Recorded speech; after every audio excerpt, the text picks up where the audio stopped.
د ولس غږ یوټیوب چینل درنو لیدونکو السلام علیکم. په دې هیله چې ټول به روغ اوسئ او د صحت جامې به مو پر تن وي. لیدونکو د ادبي خپرونو په لړۍ کې دا ځل دوه شاعران او ځوانان شاعران راسره مېلمانه دي. له دوی نه به د دوی د شعر لیکلو په اړه باندې، د نظم لیکلو په اړه باندې، په شعر به م راته بحث کوي، په نظمونو به م راته بحث کوي، شعرونه او نظمونه به راته هم وایي. نو تاسو زموږ تر پایه پورې ملتیا وکړئ او راسره پاتې شئ په خپرونه کې. څنګ کې مې چې کوم ملګری، کوم ځوان، کوم ورور ناست دی نوید ابشار صاحب، ښه راغلاست درته یم زموږ په خپرونه کې او ډېره مننه هم درنه کومه چې موږ ته مو وخت راکړلو په خپرونه کې راسره یوځای شوئ. مننه تاسې هر څه مخکې خو ټولو ملګرو ته سلامونه، نیکې هیلې، احترامات په دې هیله چې روغ جوړ وي.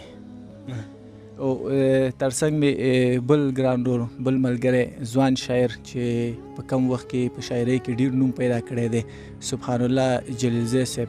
جلیلزی صاحب تاسو ته هم ښه راغلاست وایم په خپرونه کې او ډېره مننه کور مو ودان چې موږ ته مو وخت راکړی. ډېره مننه. زه هم په خپل وار سره له هر څه مخکې تاسې ته او ستاسې د چینل ټولو خوږو اورېدونکو ته سلامونه او پوښتنه مې نه ډالۍ کوم. ډېره مننه چې تر دې ځایه راغلی او زموږ سره مناسته وشوه. د دواړو کور ودان لومړی کې راځم تاسو ته ابشار صاحب، څونه وخت کېږي چې شاعري کوئ، شاعرۍ ته مو مخه کړې ده؟ داسې دقیق معلومات به نه وي خو 4 کاله شاوخوا به کېږي چې شعر لیکو. تر اوسه کوم کتاب چاپ شوی یا چاپ ته آماده دی؟ تر اوسه چاپ شوی نه دی خو هیله لرو انشاءالله چې وشي. عموما په شعر باندې ډېر کار کوئ، په نظم ډېر کار کوئ که په غزل باندې؟ بس غزل کې ډېر کار کوو خو نظم لیکو، هر شی چې مخې له راشي بس لیکو. داسې نوی کوم غزل چې تاسو نوی لیکلی اوسي زموږ لیدونکو ته وړاندې کړئ؟ غزل دی ته خاموشي غواړي او شور غواړي نړۍ ځانه. څنګه ته خاموشي غواړي او شور غواړي نړۍ ځانه، ګمان مې نشي کشي دا وړی شړۍ ځانه. ته خاموشي غواړي او شور غواړي نړۍ ځانه، ګمان مې نشي کشي دا وړی شړۍ ځانه. تا پکې څه لیدلي راشه چې لږو خاندو. څنګه تا پکې څه لیدلي؟ تا پکې څه لیدلي راشه چې لږو خاندو، ځان دې خوړلی دی په ډېرې خاموشۍ ځانه. بخښنه ډېره ډېره ډېره درنه غواړم، بخښنه ډېره ډېره ډېره درنه غواړم، ته مې دا وکړی د زړه په جوارۍ ځانه. او ګمان مې نشي که د سیال سره سیالۍ کشي، ګمان مې نشي که د سیال سره سیالۍ کشي، ته چې د لاس غوټه پرانیزې په خلکۍ ځانه. ګمان مې نشي که د سیال سره سیالۍ کشي، ته چې د لاس غوټه پرانیزې په خلکۍ ځانه. او ځینې ابشاره ځینې دی هوښیار په کمکلۍ باندې، ابشاره ځینې دی هوښیار په کمکلۍ باندې، ځینې کمکل دی په ډېرې هوښیارۍ ځانه. ډېره مننه ابشار صاحب. ستا د الفاظو ته چې ګورم داسې ښکاري چې غزل د تا نه مشر دی. دا به نو تاسې له بده ځکه ډېر درانه الفاظ تاسو په غزل کې کاروئ، هر څه مو پکې رانغښتي دي، نو داسې معلومیږي چې ډېر ښه کار کوئ په غزل باندې. بس موږ له خپل غزل ډېره دي معلومیږي، خو دا د ملګرو نه او مینهوالو چې پوښتنه کوو دوی داسې خبرې کوي نو ډېر ښه الفاظ کاروئ. ډېره مننه. جلیلزی صاحب راځم تاسو ته، هماغه پوښتنه ابشار صاحب نه مې چې وکړله، څومره وخت کېږي تاسو شاعري کوئ؟ لکه څنګه چې ابشار صاحب درته وویل همدغسې زه هم وایم چې خواوشا دا 5 کاله یا 4.5 داسې وکېږي چې شعر هم شروع کړی په شعر باندې، او داسې دقیق ټیم هم نه دی معلوم، خو بس لیکو. نو تاسو تر اوسه پورې کوم کتاب چاپ شوی یا چاپ دپاره آماده دی؟ نه، تر اوسه خو مو کتاب نه دی چاپ شوی او انشاءالله چې امید لرو د ملګرو تشویق چې نو انشاءالله چې وبشي. زه ډېری وخت کې دواړو ته پوښتنه راځي ده، داسې ګورم هغه شاعران چې ډېر مطلب فکر یې ډېر پوخ وي او په شاعرۍ باندې ډېر ښه کار کوي، هغوی ډېری وخت چې دی کتاب زر نه چاپ کوي. اکثره استادان چې موږ پوښتلي دي، پوښتنې هم دې کړي، نو څومره چې وخت تېرېږي او سړی په شعر پوهېږي، خپلې غلطیانې پکې اصلاحي ګوري که نه، نو زه فکر کوم داسې وخت به راشي کېدای شي دې شاعرۍ کې موږ له غلطیانې ښکاري، نو په دې خاطر موږ خپله هڅه کوو چې کتابونه وروسته چاپ کړو. او جلیلزی صاحب دا به یو ښه اقدام وي چې مخکې له دې چې تاسو یو کتاب چاپ کړی او بیا 1 کال 2 کاله بعد په هغې باندې پښیماني ښکاره کوي، نو زه وایم چې وخت سره چاپ شي دا به ښه اقدام وي که نه؟ او بالکل په همدغه خاطر موږ هم ځانونه شاته کړي ځکه چې زموږ استادان لا پاتې د کتاب چاپ کېدو نه هغوی تر اوسه په دې نه دي باوري شوي چې یاره شاعري زموږ کم حد کې ده. نو موږ هم همدغه هیله لرو چې څه وخت پیمانه کېږو د هغه نه به ښه دا وي چې مخکې نه لږ سوچ وکړو فکر پرې وکړو. جلیل صاحب څه لرئ زموږ لیدونکو ته؟ غزل به ووایم د مهرباني.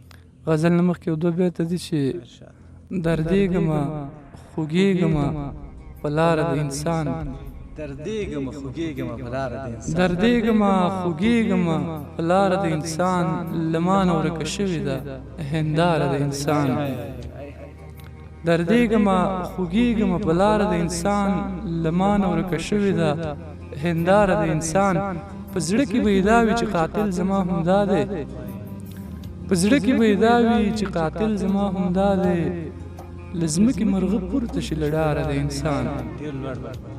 مننه. او غزل دی چې را روانې په جرګو د ګناهونو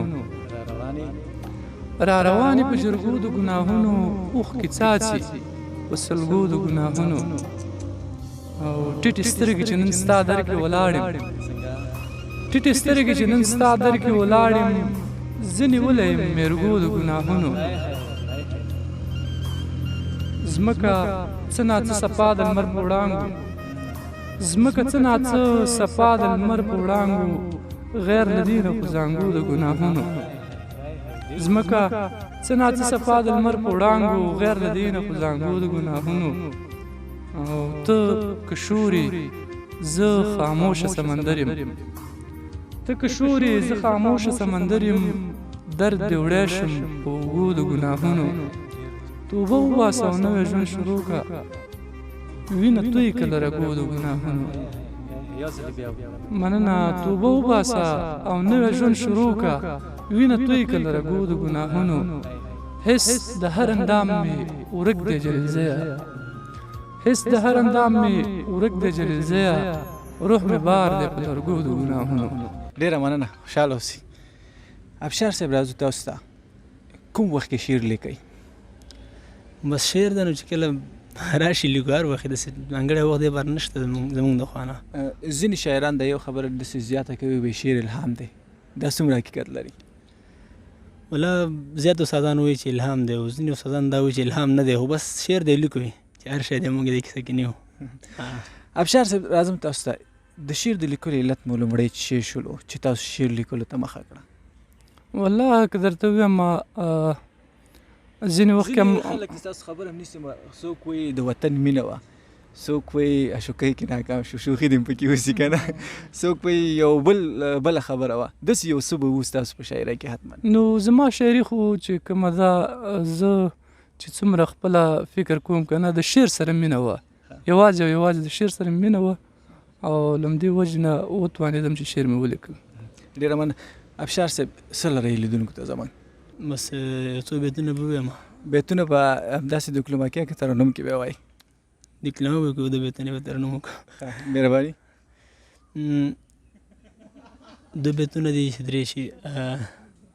څوک چې په تا بار دي د هغو په اوږو باري څوک چې په تا بار دي د هغو په اوږو باري ته څومره عجیبي د اوږو په اوږو باري خیال کې د لیدو سره یې راشي زما څنګ ته خیال کې د لیدو سره یې راشي زما څنګ ته تر د نازکو حادثو په اوږو باري او شعر دې له کنځلو بتر ته بتر کنځلو نه شعر دې له کنځلو بتر ته بتر کنځلو نه مړ کزان شاعره د پښتو په اوږو باري. او همرا سے بیتونه به درنم کومه. مهرباني. رڼا په شوق تیرې دا تور تم په غر تیر شو رڼا په شوق تیرې دا تور تم په غر تیر شو ژوند راله دوه رنګه ښکارا کړه څومره ژر تیر شو چې زه د وینا شمه زه د نن کې تو یا نشم چې زه د وینا شمه زه د نن کې تو یا نشم بیا په دیوال نکریزیولا چې اختر تیر شو بیا په دیوال نکریزیولا چې اختر تیر شو زندرال دوا رنگا ښکارا کړه څومره ژر تیر شو هو د همراز د شاعرۍ مثال د داسې غمې هو د همراز د شاعرۍ مثال د داسې غمې که وخت تیر شو خو په لاس کې د زرګر تیر شو که وخت تیر شو خو په لاس کې د زرګر تیر شو ژوندرال دوا رنګا ښکارا کړه څومره ژر تیر شو رڼا په شپ تیرې دا تور تم په غر تیر شو. ډېر ښایسته. ښه ابشار صاحب موږ خو دې وزنګولو او هیله من یم لیدونکي به دې هم زنګولي وي او ډېر ښایسته غږ باندې ورته ترنم وکړو ډېر درانه بیتونه وو. مننه ښه سي. جلیل صاحب راځو تاسو ته تاسو هم ترنم کولی شئ کوم وخت ترنم کوئ؟ نه زه د ترنم نه بې برخې یم همداسې ساده غزلې وایم. ډېری شاعران چې وي وخت ناوخت ځان سره ترنم کوي کوم وخت ځان سره ترنم نه دی کړی؟ او بالکل ځان سره خو ترنم کړی خو معیار ته برابر نه دی. او ډېره مننه. څه لرئ لیدونکو ته مو؟ نو نه پوهېږم چې تاسو ته زه څه ویم غزل ویم نظم ویم هغه څه چې نوي اوسي. یو نظم دی چې شاید ګناه زما وي.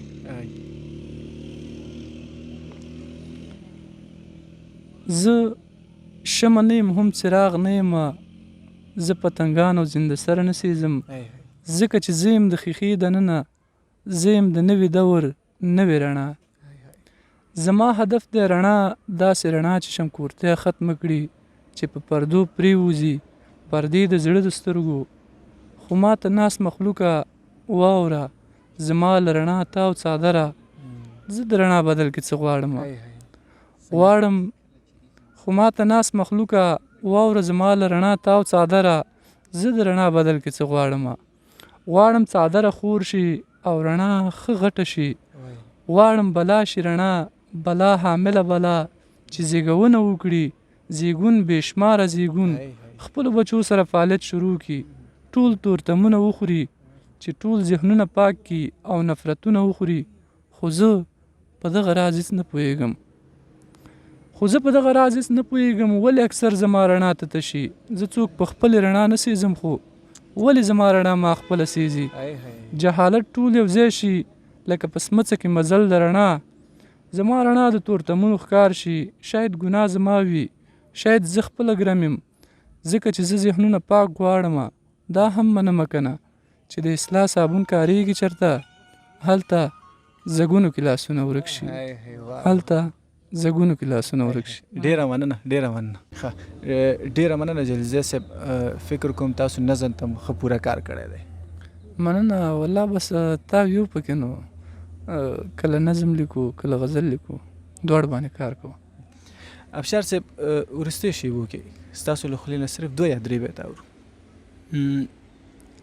ژوند مثال په اننګو د ګرد کاروان وي ژوند مثال په اننګو د ګرد کاروان وي او د پاسه پې نری نری باران وي ژوند مثال په اننګو د ګرد کاروان وي او د پاسه پې نری نری باران وي ځان له خپله خوشحالي ورکه وخانده ول د څومره بې وسې زره خندان وي.